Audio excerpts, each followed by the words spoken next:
What's up, guys? So I want to do a case study of NQ from yesterday, price action, and there's something that I kind of noticed, which was very interesting, and I do use it I've been using it in my back testing. I haven't really used it too much in my live trading, mainly because the opportunity hasn't presented itself as well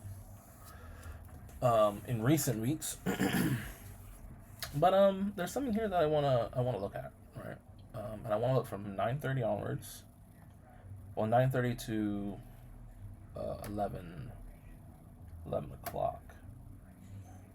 So that's my trading times, right? But I will also, I'm gonna go through to 12 o'clock, just because I see another example of it happening after 12 o'clock. But really interested to 11, right? So let's go through this, right? So my whole strategy is based off of sweeps liquidity. So trend, liquidity sweeps, and inverse fair value gaps, right? That's what the whole strategy is about. And looking at price action here, there are a few instances where this happens, right? So I kind of want to go through those instances. So the first one we have is where's our sweep of liquidity? We have our first one here, right? So I do it essentially from the start of the sweep of liquidity. So in this particular case, we have these 4 candles down. So I will take my standard deviation tool up to the high. That started that push. And what I'm going to do is I'm just going to show you where my entry would be and where the target would be as well. So I'll put on that little thing tool so you can see that. Let's just say we take this same entry that I have here, right? That's pretty. Alright, boom. My stop goes below, something like that. Now, if you're looking at this, where is it price should go? At a minimum, we should be looking at it going into the 2 standard deviations. Kind of crazy, I know. Kind of crazy to me too, to be quite honest with you. So this would have been a 5-hour trade. Cool. Now, let's look at the second example. So we have our sweep of liquidity here. We have our inverse. And we have there our target. All right, let's look at the second one.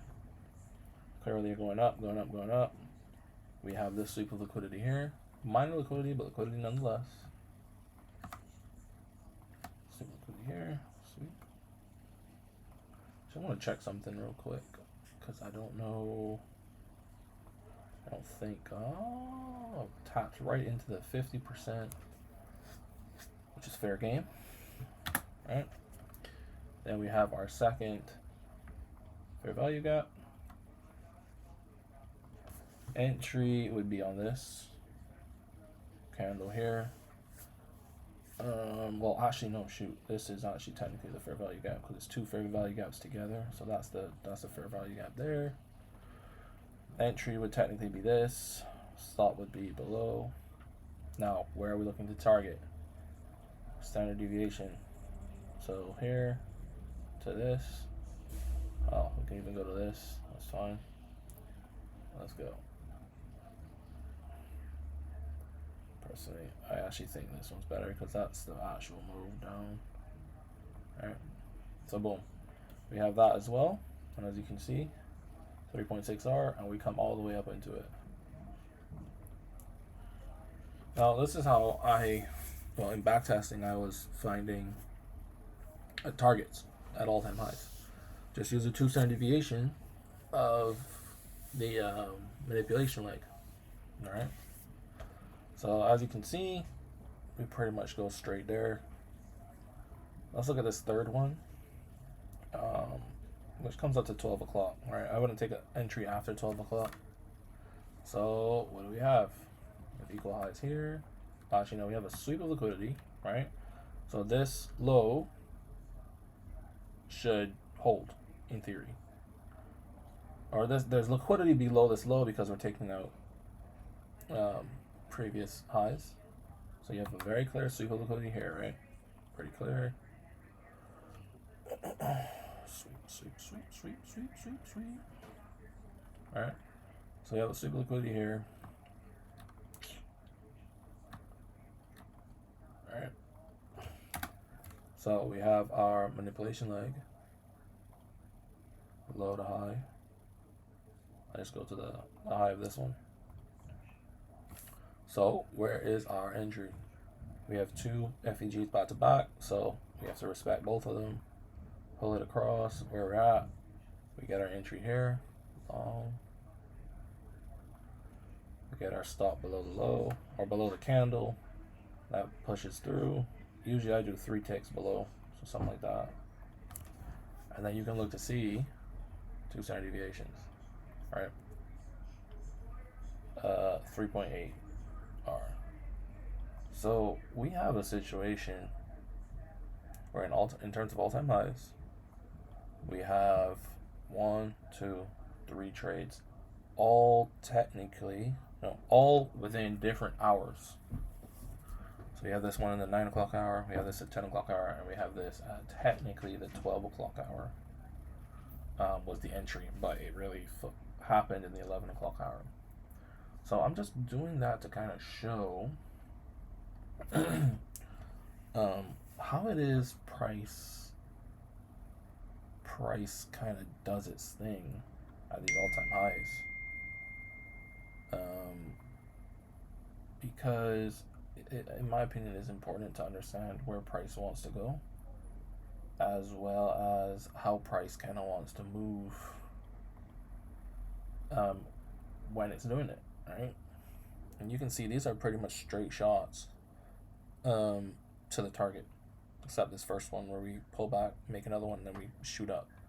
So that's something I'm going to go back using, especially when there's a super liquidity. Especially 100%, especially now that we're at all-time highs.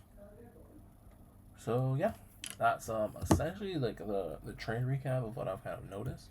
And you can also use this on the higher time frame. I'm not sure if there's anything on the higher time frame. Well, let me go back real quick. Well, never mind. I'll find it again. So on the we can use it. We can use it here, right? So let's look at this. This push down, which was the manipulation leg of the 330, so London, right? It's a big one, but it don't matter. Look at where we come to. At 2 standard deviations, right? So if it is, you're able to get in a trade somewhere in here. I mean, you can probably look to hold it to the 2 standard deviations. That's one example. Let's see another one. Okay, this is another one in here, right? So you have this high, this low. I mean, this is pretty obvious that we go to the 2 standard deviations. But look exactly where it is, right?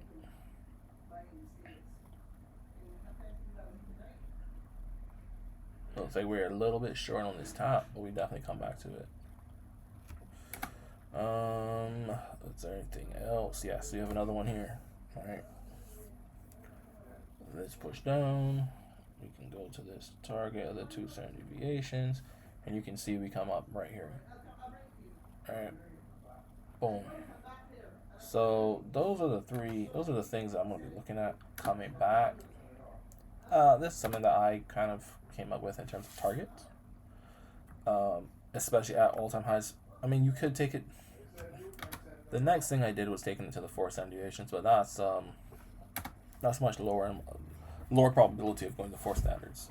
All right, but you can pretty much always go to 2 standards and you'll be fine if you do it correctly.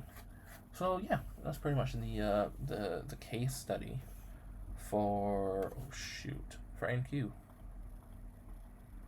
That one does. Yeah. So let me take a picture of these so that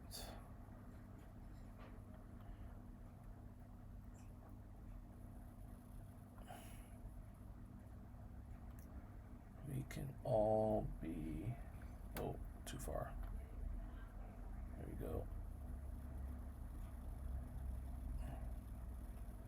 Boom. Just command 3 in it. Yeah. All right, cool.